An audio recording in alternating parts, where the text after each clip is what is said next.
Welcome everybody to the Captain's Spot. I'm your host Justin Freeman, 6 foot 1 inches, 275 pounds. Fantasy knowledge. It's Thursday night, week 15. Season's flown by. Only got a few of these left, guys.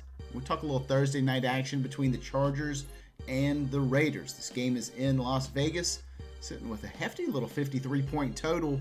Raiders favored by 3 at home. This should be a lot of fun. There's a lot of injury news and notes for us to get into. Before we do, quick reminder, go check out cptspot.com, where you can pick up a copy of the Showdown ebook for $34.99. You'll love it there. Make sure you like, rate, review, and subscribe to the show wherever it is you're listening. A quick reminder, you can find this not only on YouTube, but on your favorite podcasting app as well, 3 times a week. It's enough of the sales pitch. Why don't we hop right into this injury report, where we're talking a couple star-studded players on this LA side of the football really in danger of not suiting up, particularly Keenan Allen and Mike Williams, the top 2 wideouts for the Chargers, may not play in this game. They look truly questionable leading up till lock. We will know 90 minutes before game time for sure whether each of those 2 guys are playing, and whether, either one or both or neither are active in this game is going to completely change sort of our approach. Another guy who's on the injury report but is expected to play, at least for right now, is running back Austin Eckler for LA. So probably LA's 3 best players, excluding Justin Herbert, all in danger of possibly not playing. So we want to make sure we know exactly who is suiting up, because that's going to change the dynamics of the slate. On the Vegas side of the football, Henry Ruggs sits out on the COVID list. Now, Ruggs has been, an instrumental part of the offense, but not a huge, target occupier there. Has been, getting his work done in splash plays, just a handful of targets a game going to him. So not a huge shakeup in terms of targets, but maybe a shakeup in terms of where those deep shots down the field may go in this offense. So overall, there's a lot of ifs, a lot of conditionals here as we head into this particular slate, but it should be a fun one. So we'll go under the assumption that we get Mike Williams and we'll get Keenan Allen and we get Austin Eckler, and we'll try to figure out the rest from there. Let's start by talking about the pricing. For your quarterbacks today, this is a 53-point total. We think it's going to be tough to fade quarterbacks on a slate so high scoring. That's really up there in terms of totals. Justin Herbert, 11,800, 10K for Derek Carr. Now, we've seen a unbelievably high ceiling from Justin Herbert and a floor starting to emerge for him. It looked like he was sort of bulletproof for a while there, but the last couple games, Herbert's looked a little bit more pedestrian and has shown a little bit more of a fantasy floor. However, keep in mind, Herbert probably a bit more athletic than he gets credit for, especially around the goal line, not afraid to run the ball in for a touchdown. But honestly, if I'm spending up on LA, I want to prioritize Austin Eckler, who's 10-4 and is just going to be a core piece of my builds this week. I have gone back and forth on Eckler based on where his price is in true classic DFS formats.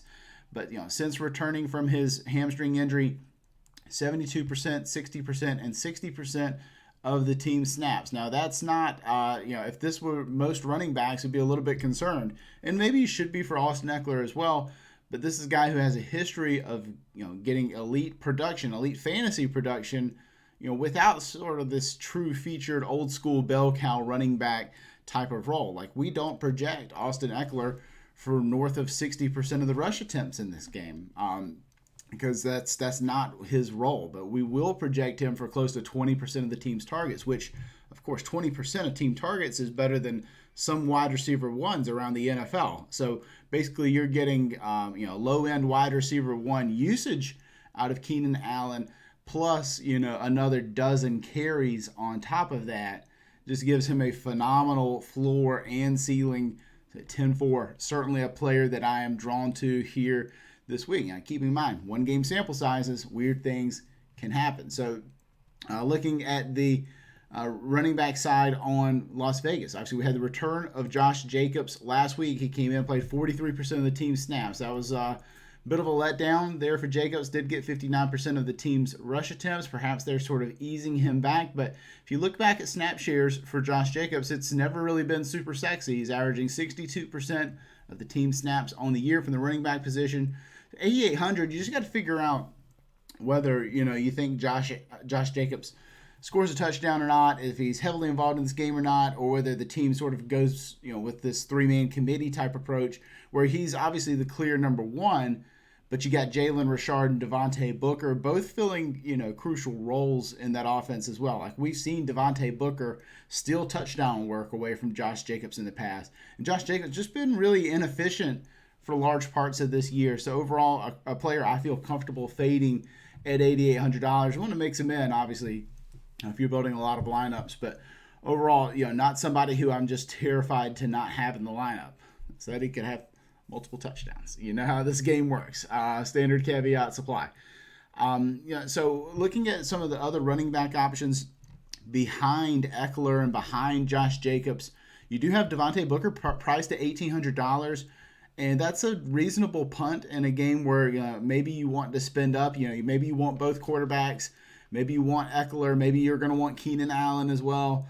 In which case you're like, oh crap, I've got to come up with some salary savings. Devontae Booker could be a guy for you. Also Jalen Richard, $1,200. Like you're playing them for different types of reasons. You're playing Devontae Booker in hopes that he can just continue to just eat a little bit of Josh Jacobs' rushing work. Not going to be super involved in the pass game. Maybe he'll get you 2 targets. But overall, you're hoping that he can house a touchdown for you. And at $1,800, that's probably going to be good enough to get into your winning lineup. And Jalen Richard, on the other hand, you're pulling for really negative game script. The way that Jalen Richard would succeed is if the Chargers pull away from the Raiders and are up, multiple scores heading into the fourth quarter, and we're just getting lots of Jalen Richard dump-offs. Josh Jacobs isn't even on the field in that situation. So just, make sure your game script is lining up with which of those backup running backs you throw into your lineup. Looking at the pass catching options for each of these teams, obviously the Charger side is, kind of confusing in terms of the number of injuries going on. And the fact that, Keenan Allen and Mike Williams, if they play, maybe a little bit limited, maybe a little bit banged up. But overall, I think we just have to sort of expect probably close to a 90% workload for those guys. Looking at Keenan Allen's usage since Austin Eckler's been back has not been as enticing. We're talking about a guy who's averaged north of 30% before Austin Eckler returned in terms of team targets, has now had 21, 21, and 25% of the team targets. So 11K for Keenan Allen. If I have to pick one between Keenan Allen and Austin Eckler, to me, there's not a question for me. I would lean towards Austin Eckler in that situation. Now, Mike Williams, on the other hand, $6,200. I believe it was the first series of the game last week. Suffered a back injury. It's a short week. Overall, can he return in this game and be useful? Only played 3% of the snaps, so that gives you an indication of what happened to him last week. So overall, at $6,200, that's going to be an expensive price to pay for Mike Williams coming off a short week. Not a ton of truly projectable volume. He's always been really up and down in terms of volume. He's going to have to get there on a limited number of plays. However, if Williams is in and Allen is out, changes things completely. So keep that in mind for sure. So now we have to figure out, well, if Allen and Williams are a little bit banged up for the Chargers, who's the natural person to slide in there? And Jalen Guyton has been a guy who has just been a full-time player all year long for this team, averaging 78% of the snaps on the year. He runs a ton of routes, run 84% of the team's routes so far this season. Just out there a ton. He and Keenan Allen are the 2 starting wide receivers, and Mike Williams mixes in there as well. So overall, Guyton's the guy who you can count on to be on the field. Now, Guyton is one of the worst players in the league in terms of targets per route run.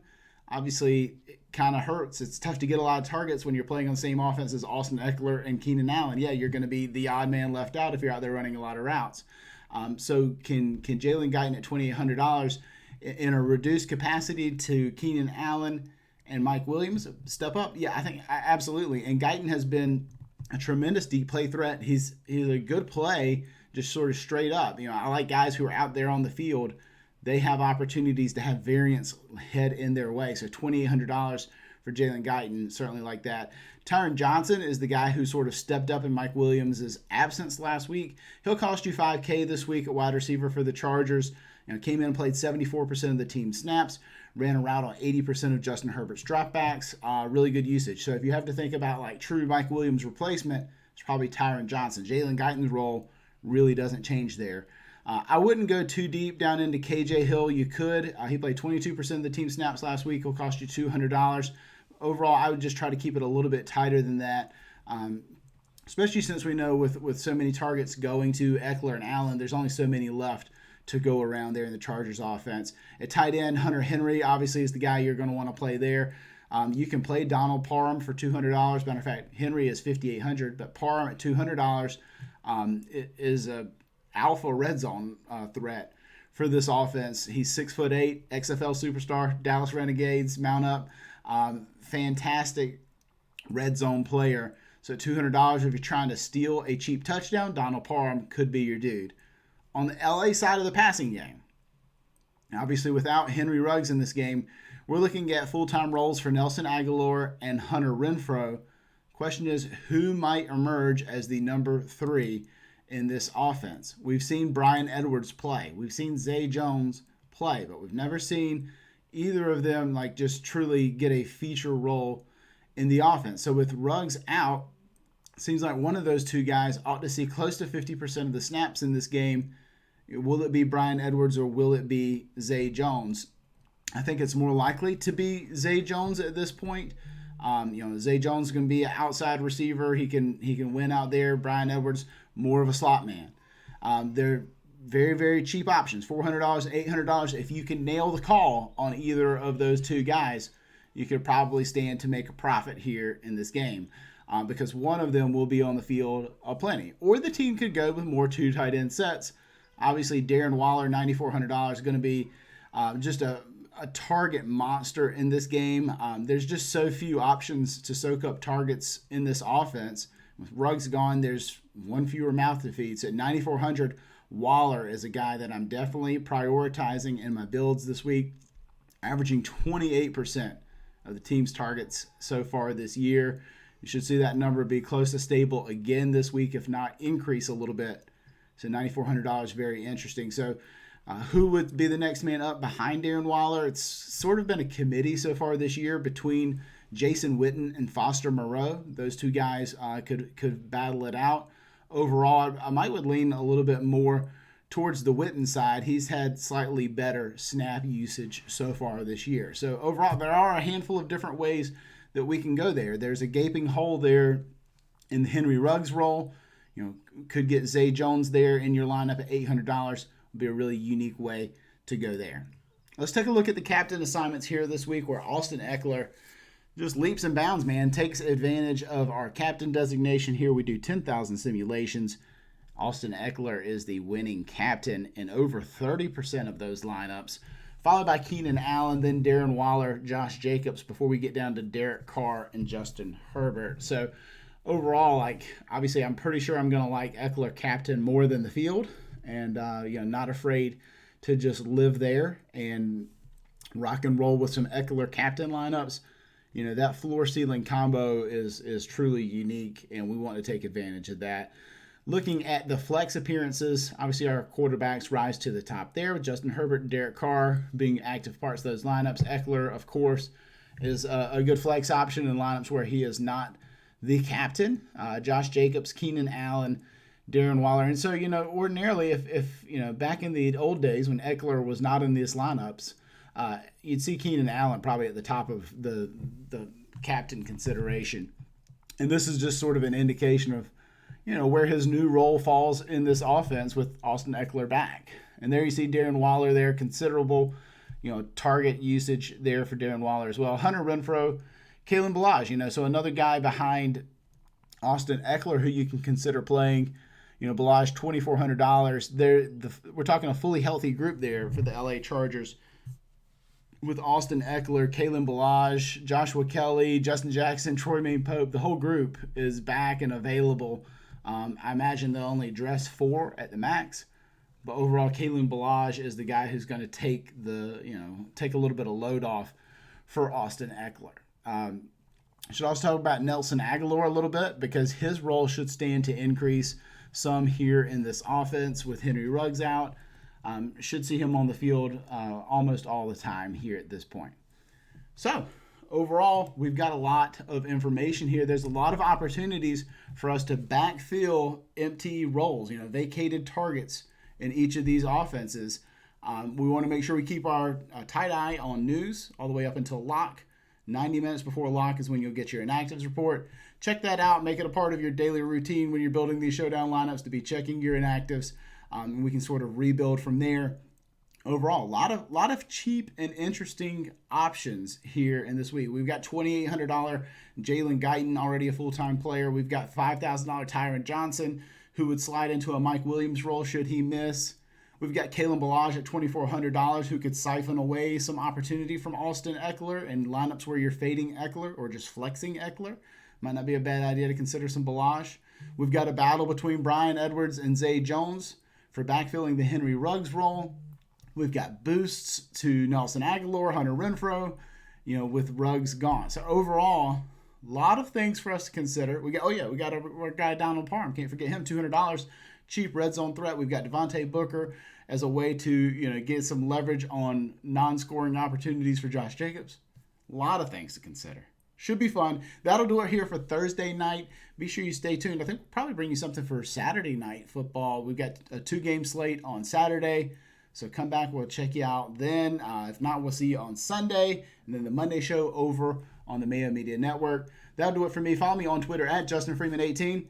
You guys run hot. We'll see you next week. See ya.